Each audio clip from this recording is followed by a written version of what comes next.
तो आज की जो बेटा हमारी क्लास है तो हम आपको उसमें बताएंगे कि जो लास्ट हमारा बचा हुआ है जिसको हम लोग बोलते हैं ब्राउन एल्गी या इसको फियोफाइटा कैटेगरी में रखा गया है। सही है। तो हम जो ब्राउन एल्गी होते हैं उनका इम्पोर्टेंस आज हम लोग डिस्कस करेंगे आप लोगों से। प्लस हम आपको बताएंगे कि जो ब्राउन एल्गी होते हैं उसका जो इकोनॉमिक इम्पोर्टेंस तो है ही, साथ में अगर देखा जाए तो हमारी जो लाइफ है उसमें भी उनका कहीं ना कोई एक योगदान जो है वो रहता है। सही है। तो पहले आपको पढ़ना है ब्राउन एल्गी जो होते हैं उनके जो कैरेक्टरिस्टिक फीचर्स हैं। तो सबसे पहले हम उनके बारे में आपसे डिस्कशन करेंगे कि ब्राउन एल्गी में कौन कौन से कैरेक्टरिस्टिक फीचर्स जो हैं वो पाए जाते हैं। सही है। इसके बाद जैसे ही हमारा जो एल्गी जो चैप्टर है जो अभी चल रहा है ये जब एंड हो जाएगा तो उसके बाद हम आपको बताएंगे economic importance of the algae, जो कि बहुत ज़्यादा कह सकते हो कि एग्ज़ाम्स में इससे जो क्वेश्चंस हैं वो पूछे जाते हैं और आईएएस लेवल के जो पेपर होते हैं उसमें भी इससे क्वेश्चन पूछे जाते हैं। केवल नीट में नहीं है, नीट के अलावा भी आप देखेंगे यूपीएससी के एग्ज़ाम्स होते हैं उसमें भी जनरली इसके क्वेश्चंस जो हैं वो हमेशा रखे जाते हैं, क्योंकि एल्गी जो है इनका इन्वायरमेंटल जो आजकल इशू चल रहा है उसमें इनका बहुत अच्छा योगदान रहता है कि हम किस प्रकार से अपनी एग्रीकल्चर लैंड को अच्छे बना सकते हैं, इन्वायरमेंट को एकदम सही कर सकते हैं, पानी के अंदर जो इम्प्योरिटीज़ हैं उसको हम लोग सही कर सकते हैं। तो ये सारी चीज़ें हम लोग जो पढ़ने वाले हैं वो पढ़ेंगे economic importance of the algae के अंदर। क्लियर। तो चलिए हम बात करते हैं पहले ब्राउन एल्गी के बारे में। तो यहाँ पे हम देखेंगे जो ब्राउन एल्गी होते हैं इनको किस में रखा गया है, तो इनको रखा गया है फियोफाइटा में, और इनकी जो क्लास है उसको हम लोग कह सकते हैं फियोफाइसी। फियोफाइसी इनकी क्लास का नाम होता है। डिवीज़न अगर बात करेंगे तो डिवीज़न जो होता है that is known as the phaeophyta. अब हम इनके कैरेक्टरिस्टिक फीचर्स के बारे में आपको बताते हैं। तो जैसे हम लोग पहले मेंशन करके चलते थे उसी तरीके से आज भी हमको मेंशन करना है। तो सबसे पहले हम समझेंगे इनके अंदर जो पिगमेंट्स होते हैं वो कौन कौन से पाए जाते हैं। तो जो ब्राउन एल्गी होते हैं इसके अंदर मैंने आपको पहले बताया था जो डोमिनेंट पिगमेंट होता है वो होता है फ्यूकोजेंथिन, ये डोमिनेंट पिगमेंट होता है। इसके अलावा इनमें क्लोरोफिल ए एंड सी जो है वो लीस्ट अमाउंट में पाया जाता है। ये तो ये चीज़ आपको थोड़ा सा ध्यान देने वाली है। अब हम बात करेंगे इनके हैबिटेट के बारे में कि ये आपको कहाँ देखने के लिए मिलेंगे। है ये। तो हैबिटेट में मैं आपको बता दूं ये मोस्टली मरीन होते हैं, यानी ये समुद्र के पानी में पाए जाते हैं, और इनकी बॉडी जो होती है वो मैक्रोस्कोपिक होती है। मैक्रोस्कोपिक का मतलब है कि ये बहुत लार्ज साइज़ के होते हैं, जेंट साइज़ के आप इसको कह सकते हो। और ये कहाँ पाए जाते हैं? In the coastal areas, in the coastal areas जी। यहाँ कोस्टल एरियाज़ होते हैं, कोस्टल एरियाज़ आप जानते होंगे जो समुद्र के आसपास की जो किनारा होता है उसको कोस्टल एरिया कहा जाता है। तो ये वहाँ पे बहुत ज़्यादा मात्रा में मिलते हैं और वहाँ पे इनको कहा जाता है कूलर सी, क्योंकि ये समुद्र के आसपास के एरिया है उसको थोड़ा सा ठंडा बनाए रखते हैं, इसलिए इन्हें कूलर सी भी कहा जाता है। क्लियर। अब इसमें हम देखेंगे कुछ रेयर स्पीसीज़ होती हैं, जैसे फॉर एग्ज़ाम्पल सारगैसम। तो जो सारगैसम होता है ये एक ब्राउन एल्गी है और ये आपको कहाँ मिलेगा देखने के लिए? वार्म वाटर जो होता है वहाँ मिलेगा। तो इसका जो थोड़ा सा कह सकते हो हैबिटेट होता है वो वार्म वाटर होता है जहाँ गर्म पानी होता है। और गर्म पानी किस ओशियन में पाया जाता है? तो हम लोग लिख सकते हैं फाउंड इन अटलांटिक ओशियन। तो ये अटलांटिक ओशियन में मिलेगा। अटलांटिक ओशियन का नाम जो है ये वहाँ पे बहुत ज़्यादा क्वांटिटी में होता है, बल्क में होता है, इसलिए इसको अटलांटिक ओशियन का दूसरा जो नाम रखा गया है that is known as the Sargasso Ocean या सारगैसो सी हम इसको कह सकते हैं। समझ में आया? देखो कितना धुरंधर है कि सारगैसम के नाम पे ही अपने नाम पे ही अटलांटिक ओशन का नाम इसने रखवा लिया है, समझे। तो ये भी मतलब एक कह सकते हो नेचुरल फिनोमिना है और एक नेचर की देन है कि किस तरह से ये मिलता है, सही है। अब हम बात करेंगे कि इनका जो साइज़ होता है वो बहुत ज़्यादा इनलार्ज्ड होता है, और इनलार्ज्ड होने की वजह से जैसे जब समुद्रों में होकर के जब जहाज़ निकल के जाते हैं तो जहाज़ों के नीचे जो पंखे लगे होते हैं जिन्हें प्रोपेलर कहा जाता है, तो ये प्रोपेलर के अंदर फंस जाते हैं, ठीक है। जब फंस जाते हैं तो उन जहाज़ों को रोकना पड़ता है, सफाई करनी पड़ती है, इसलिए इनको हम लोग कह सकते हो कि मीनेंस ऑफ शिपिंग इसको कहा जाता है। मतलब मीनेंस ऑफ शिपिंग का मतलब होता है जहाज़ों को रोक देने वाले, क्लियर। अब हम बात करेंगे कि इनमें जो लार्ज साइज के होते हैं उनकी जो शेप होती है वो कितने कितने मीटर तक हो सकती हैं। तो देखिए, जैसे लेमिनेरिया आपने सुना होगा, जिससे हम लोग आयोडीन को ऑब्टेन करते हैं, इनको कैल्प भी कहा जाता है। तो लेमिनेरिया का जो साइज़ होता है वो 2 से 8 मीटर तक की होती है लेमिनेरिया, जी। इसके अलावा हम देखेंगे कि यहाँ पे एक होता है नेरियोसिस्टिस, जिसको बोलते हैं नेरियोसिस्टिस। तो जो नेरियोसिस्टिस होता है ये करीब करीब 45 मीटर तक लंबा होता है, नेरियोसिस्टिस, सही है। अब एक होता है जिसका नाम रखा गया मैक्रोसिस्टिस। तो जो मैक्रोसिस्टिस होता है इसका अगर आप साइज देखोगे तो ये लगभग आपका 60 से 80 मीटर तक लंबा होता है, आप सोचो। तो ये जितने भी मैंने अभी नाम लिखे हैं इनको जेंट कैल्प कहा जाता है। क्या कहा जाता है? जेंट कैल्प, जी। और आपने पढ़ा होगा केमिस्ट्री में कि जो कैल्प होते हैं तो इन कैल्प से आयोडीन जो होती है वो निकाली जाती है, जी। तो आयोडीन का फॉर्मेशन अगर नेचुरली आपको करना है तो ये जो ब्राउन एल्गी होते हैं तो ब्राउन एल्गी को हम लोग वहाँ से निकालेंगे, उसके बाद उसको वहाँ से जो आयोडीन होगी उसको एक्सट्रैक्ट कर लेंगे, क्लियर। अब हम बात करें कि इनका जो थैलस है वो कितने हिस्सों में बटा होता है। तो इनका जो थैलस है उसमें 3 अलग अलग सेक्शन होते हैं, 3 अलग अलग पार्ट होते हैं। एक पार्ट होता है जिसको होल्ड फास्ट के नाम से जाना जाता है, दूसरा होता है जिसको स्टैप के नाम से जाना जाता है, और तीसरा जो पार्ट होता है that is known as the lamina, उसको लेमिना के नाम से जाना जाता है।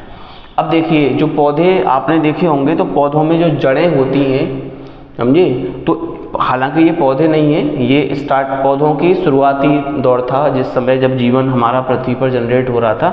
तो जो होल्ड फास्ट होता है ये वर्क करता है लाइक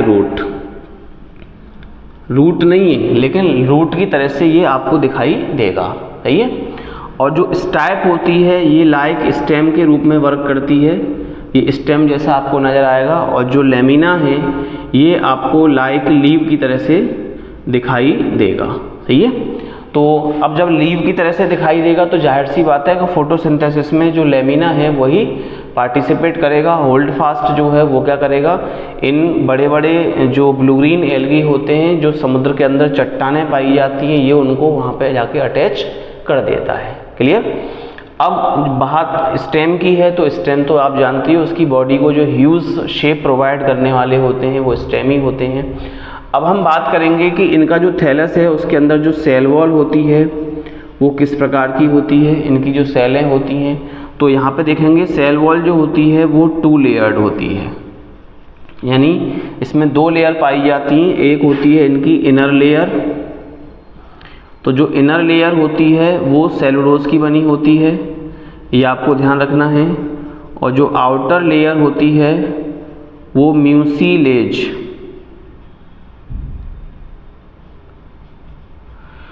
यानी वो किससे कवर होती है, म्यूसिलेजिनस होती है, मतलब म्यूसिलेज से कवर होती है। अब हम देखेंगे जो सेलुलोजिक लेयर होती है वो किससे कवर होती है, तो वो कवर होती है बाय द कह सकते हो बाय कोलॉइडल, कह सकते हो कोलॉइडल जो सॉल्यूशन होते हैं उससे वो कवर होती है, जो सेलुलोज की बनी हुई लेयर होती है।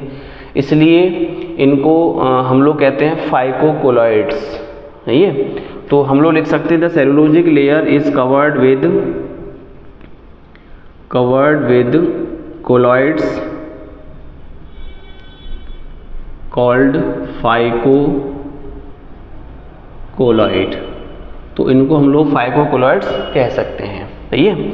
अब जो फाइकोकोलॉइड्स होते हैं तो इनका यहाँ पे इम्पोर्टेंस क्या है, तो देखिए ये जब भी हम इन कैल्प को समुद्र से बाहर निकालते हैं और इनको जब हम सुखाते हैं या फिर जब ये पानी के अंदर रहेंगे तो पानी के अंदर इन पे कोई माइक्रो ऑर्गेनिज्म अटैक ना करे या ये सूखे ना, तो इन सारी चीज़ों से जो फाइकोकोलॉइड्स होते हैं वो इनको बचा के रखते हैं। समझ में आ रहा है जी। मैं दोबारा आपको रिपीट कर दे रहा हूँ कि इनकी जो पूरी बॉडी है तो पूरी बॉडी के ऊपर फाइकोकोलॉइड की जो एक कवरिंग है वो पाई जाएगी। वो कवरिंग क्या करेगी, इनको सूखने से बचाएगी, प्लस जो माइक्रो ऑर्गेनिज्म होते हैं पानी के अंदर जो पाए जाते हैं तो उनका इनकी बॉडी पे अटैक ना हो उससे भी हमको बचाएगी। आप ऐसे समझ लीजिए जैसे हमारी जो स्किन होती है तो स्किन के अंदर कुछ ऑयल ग्लैंड्स पाई जाती हैं जिससे ऑयल रिलीज़ होता है। वो ऑयल स्किन के ऊपर एक कवरिंग बना लेता है और उस कवरिंग से क्या होता है कि हमारी बॉडी जो होती है वो माइक्रो ऑर्गेनिज्म के अटैक से बची रहती है। क्लियर। तो इस तरह से हमने इनके कुछ कैरेक्टरिस्टिक फीचर्स को अभी देखा है, तो आगे हम देखेंगे कि इसमें और क्या क्या चीज़ें जो हैं वो पाई जाती हैं। क्लियर। तो यहाँ से हम लोग से कंटिन्यू करेंगे। अब देखिए ये जो कोलॉइड्स होते हैं, जैसे आपने सुना होगा फाइकोकोलॉइड्स के बारे में, अगार अगार जो होता है वो भी एक प्रकार का फाइकोकोलॉइड ही होता है। नहीं, इसके अलावा फाइकोकोलॉइड में बहुत सारी चीज़ें आती हैं, जैसे मैं आपको बता दूं, एक होता है एल्जीनिक एसिड। समझे। तो जो एल्जीनिक एसिड होता है ये भी क्या है, एक प्रकार का फाइकोकोलॉइड है। समझे। अब इसका यहाँ पे इम्पोर्टेंस क्या है, ये हमें ऑब्टेन होता है फ्रॉम द कैल्प से। समझे। और इसके अंदर हीमोस्टैटिक प्रॉपर्टीज़ जो हैं वो पाई जाती हैं। समझे। तो ये किससे मिलता है, हमें कैल्प से मिलता है और इसके अंदर हीमोस्टैटिक प्रॉपर्टीज़ जो हैं वो पाई जाती हैं। So it is used in the transfusion in treatment of shock. सही है। जैसे किसी को शॉक पड़ता है या हार्ट अटैक की कंडीशन हो रही है, शॉक हो रहा है, तो एमरजेंसी में आप इसको उसके ट्रांसफ्यूज़न को रोकने के लिए हम लोग इसको दे सकते हैं। इसके अलावा जो एल्जीनिक एसिड होता है इसका यूज़ आप टेक्सटाइल इंडस्ट्री में भी कर सकते हैं, रबर इंडस्ट्री में भी इसका यूज़ होता है, पेंट बनाने में भी यूज़ होता है। इसके अलावा आप देखे होंगे, आप लोग आइसक्रीम खाते हो तो आइसक्रीम में भी ये डाला जाता है उसको सॉफ्ट बनाने के लिए। क्लियर। अब हम देखेंगे नेक्स्ट जो आता है उसका नाम होता है सोडियम, इसको हम लोग बोलते हैं सोडियम एल्जीनेट। Sodium alginate. तो सोडियम एल्जीनेट जो है ये भी एक तरह का फाइकोकोलॉइड ही होता है और इसका हम लोग यूज़ करते हैं फूड को स्टेबलाइज करने में। जी, जैसे जो खाना होता है हमारा, जो फूड सब्सटेंसेस होते हैं वो ख़राब ना हो जाएं तो उनको स्टेबलाइज करने के लिए उसके अंदर एक केमिकल डाला जाता है जिसको हम लोग सोडियम एल्जीनेट कहते हैं, जो कि नेचुरली हमें कैल्प से प्राप्त होता है। क्लियर। अब एक होता है यहीं पे कैल्शियम कैल्जीनेट। Calcium alginate. अब जो कैल्शियम एल्जीनेट होता है, समझे, तो इसका यूज कहाँ पे होता है, तो इसका यूज होता है यूज्ड इन द प्लास्टिक। समझे। जो हम लोग प्लास्टिक बनाते हैं तो उसमें इसका यूज कर लेते हैं।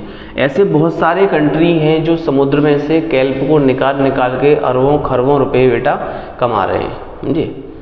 अब वो एक बात अलग है कि हम भारत देश के रहने वाले लोग हैं तो हम लोग नेचर से ज़्यादा टच नहीं बनाते हैं, और फिर भी अगर हम लोग अपना दिमाग यूज़ करें तो हमारे आसपास तो इतना कह सकते हो ह्यूज अमाउंट ऑफ ओशियन है कि हम लोग 3 जगह से यानी तीनों तरफ से ओशियन से ही घिरे हुए हैं। ये और अगर हम उस जगह पे अपनी इंडस्ट्रीज़ लगाएं, उसमें से एल्गी को निकाल के अगर उनमें से प्रोडक्ट बनाना शुरू कर दें तो आई थिंक मैं मानता हूँ कि हमसे ज़्यादा अमीर देश तो कोई बन ही नहीं सकता।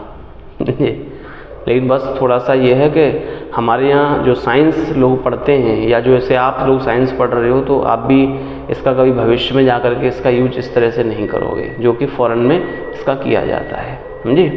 चलो छोड़ो, वो तो कोई बात नहीं है। अब हम आगे देखेंगे कि ये जो होते हैं इनके अंदर क्या क्या इनकी थैलस के अंदर पाया जाता है। तो मैं आपको बता दूं, इनका जो थैलस होता है उसके अंदर कुछ स्मॉल कलरलेस वेसिकल्स पाई जाती हैं, जिनको हम लोग फ्यूकोसन बोलते हैं। नहीं है, उनको क्या बोलते हैं? फ्यूकोसन वेसिकल्स।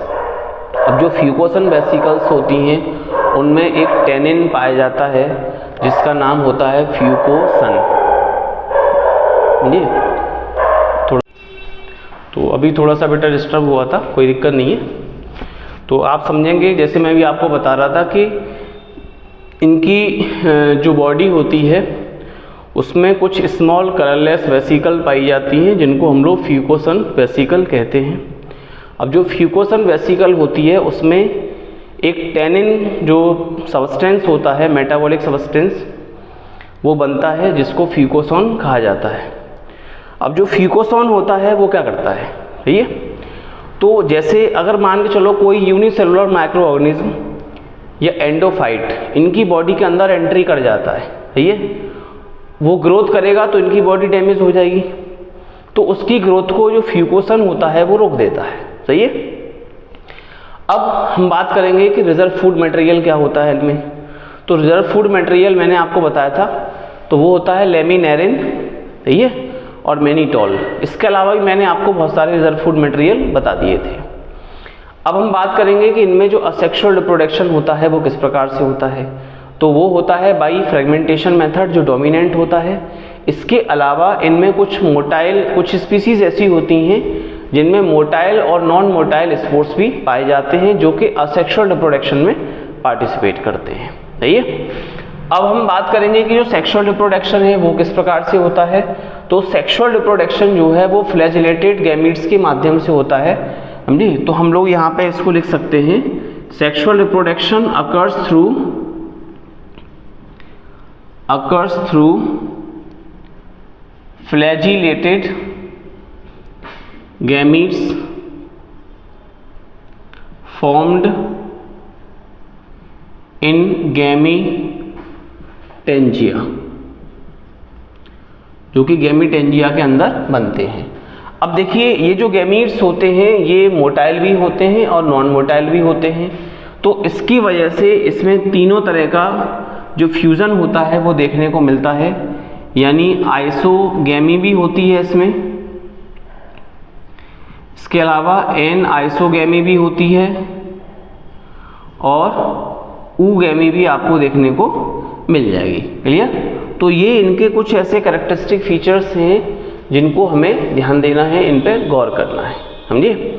तो हमारा जो नेक्स्ट टॉपिक है वो मैं अभी आपको जो हमारी क्लास रहेगी उसमें हम लोग डिस्कस करेंगे कि जो इनका इम्पोर्टेंस होता है वो क्या होता है, समझिए, या जो एल्गी होते हैं उनका हमारी लाइफ में कितना इम्पोर्टेंस है। तो उसको हम लोग अपने नेक्स्ट जो हमारी क्लास है उसमें हम आपको बताएंगे, और उसको बेटा आपको बड़ा गौर से समझना है, क्योंकि उसमें से हर साल बहुत सारे क्वेश्चंस जो हैं वो आपके एग्ज़ाम्स में पूछे जाते हैं।